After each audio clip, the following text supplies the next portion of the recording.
Mis pancinco usteshpa omenewan. Primeramente, saludos y respetos going out to everyone. You know, I'm right here at work. It's my lunch break, so I just thought I'd sacrifice my lunch break and give you guys something to watch. So anyways, look, man. First off, before I get into my story, right? I went to the callejones in LA, the Santee Alleys, Fashion District, and I bought some shirts. So I'm not really looking into getting into the shirt business as far as selling it to you guys or none of that, you know what I mean? Or to anyone else, because it's too much work and the profit is not as much, you know? So I'm doing it out of love. Yeah, I'm gonna sell them. I'm gonna make some type of money out of it, but at the same time, it's not much, you know? So I'm only gonna make a few shirts. If I sell them, then I'll make more, you know? But I'm thinking of making like 10 or 20 shirts, and that's all I'm gonna make. All I have right now is 3X and 2X. They did a good little logo design, and you know. But anyways, when I was right there, you know, when I was right there at the Santee Alleys, one of my friends, Raul, you know, he's from Whittier, resident from the city of Whittier. He's not a gang member or nothing like that, but he's a true supporter. He's always guiding me the right places and always showing love, you know.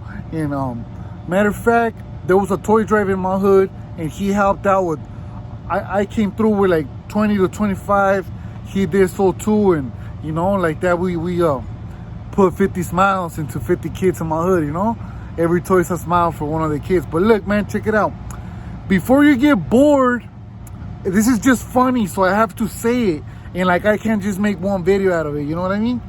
So I go inside the store, and you know, I'm Cholo Juan. I dress like a cholo, you know, like that's just the way I've always dressed. You know, I'm a little chubby, so you know, I don't like to wear skinny jeans or nothing like that. You know, I wear baggy clothing. You know, so I walk in and I have a Coca-Cola can. I'm drinking it, and the lady gets crazy. You know, she's an Asian lady. She gets crazy, tells me to go outside. Somebody will come and help me out. She didn't know I was buying a lot of shirts. You know, so anyways, I put the soda outside. I said, you know what, bro, like, I'm not even gonna trip on this, bro. So I put the soda outside. I'm like, whatever, the soda could go, you know, I could buy another one. And then I go back inside, and the lady's like, are you even buying anything? And I'm also like, yes, I'm buying 36 shirts. You know, I bought 12 for me, for me to wear. Like, you know, it's a good price, so, you know. And then I bought 24 to sell. And then my friend, one of my friends, he makes a lot of shirts for a different type of business, you know. He sells his shirts for one of his shops. So I called him while I was there, and I was like, hey, bro, hey, I'm right here. You want to buy some shirts? So he told me to get all kinds of shirts, bro. It was like, I don't know, it was a lot of shirts, you know. It was a lot of shirts, bro. Like maybe 6 dozen shirts around that, you know. So once I started ordering, the lady started being all nice. You know what? I ended up showing her the YouTube, you know, and anyways, you know, she ended up being cool after. Maybe she just was judging the way I was dressed or whatnot. She probably thought I wasn't gonna bring no business. I don't know what it was. She said she thought it was a Tecate, like beer, you know. So I understand she didn't want to get shut down, whatnot. Anyways, look, check it out. I made this video too long already. I apologize for those that didn't want to hear that story, you know. I just thought it was funny. But anyways, look, check it out. I'm getting off parole in 4 months. 4 months.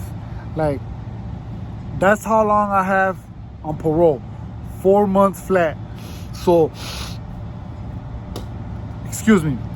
For those of you that have been following my story, I initially got on parole in 2005, you know. That's when I first went to the joint. Came out on parole and that. You know what I mean? But I was already on probation. You know. So, I don't know if you want to count that or not. But as far as parole, it's been since 2005 up until, well, I'm still on parole, you know. It's 2020. That's 15 years.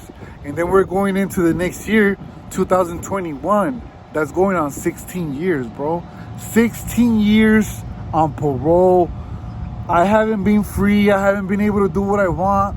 But I just want to let you know, I just want to give you my testimony, bro. Look, I've never cared about nothing.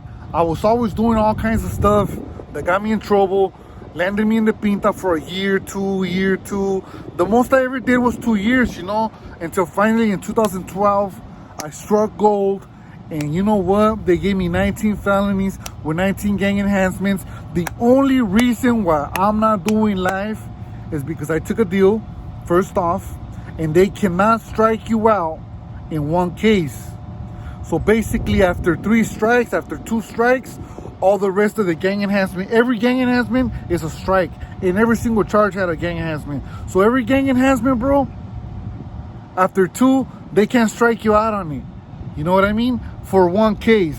If you have 2 strikes, they might be able to strike you out for a gang enhancement later on in life, But anyways, look, bro. I was in a path of destruction, self-destruction. I didn't care about nothing. I was just hurting me, myself, and I was hurting my family. I was just lost, bro. You know what I mean? And I was never happy, bro. Like, I thought I was happy.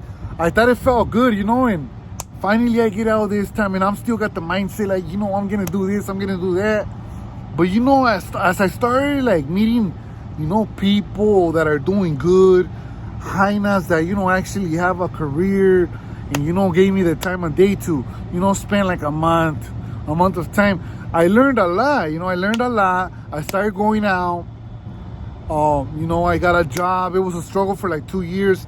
Finally, I landed a job where I could get my own little place, I got my own, my own TV. I got, a little car, nothing too fancy, but just enough for me to be happy, like those little things make me happy. Like, parole was tripping for the better part of 3 years, because I've been on parole. I got out from prison 3 years ago, but I did a few violations.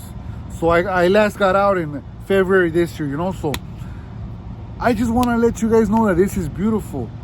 Life is beautiful. Look, I have a job. I'm working right now. It's my lunch break, you know what I mean? And just look at the background, bro. Look, it's all kinds of mountains, all kinds of green. You can hear the birds, in the morning.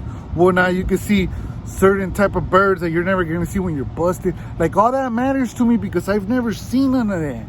I've never seen any of that, bro. When I was locked up, I didn't know how to do nothing when I got out. I'm gonna update you on a different video about my toilet, like everything I've learned, when I'm out here. Now that I'm out here, I've been working for 2 years straight, bro, and it just feels beautiful. The feeling is beautiful, and I thought I'd share this with you guys, you know what I mean? Just to be able to go out and eat. One of the subscribers, he seen that I like to eat, and, he donated some money, and I went to Mastro's, just that experience alone, like, it cancels all the negativity out. All the negative stuff that I ever been through, that felt better than all the negative stuff I ever did or, was involved in. That felt better, you know what I mean? And then, just like I said, parole was tripping, but now they're still tripping, but I'm about to get off, so they let me go more places. They know I've been working for 2 years, so, I gotta go to LA, call a parole agent. He'll let me, go to the Callejones, get some shirts.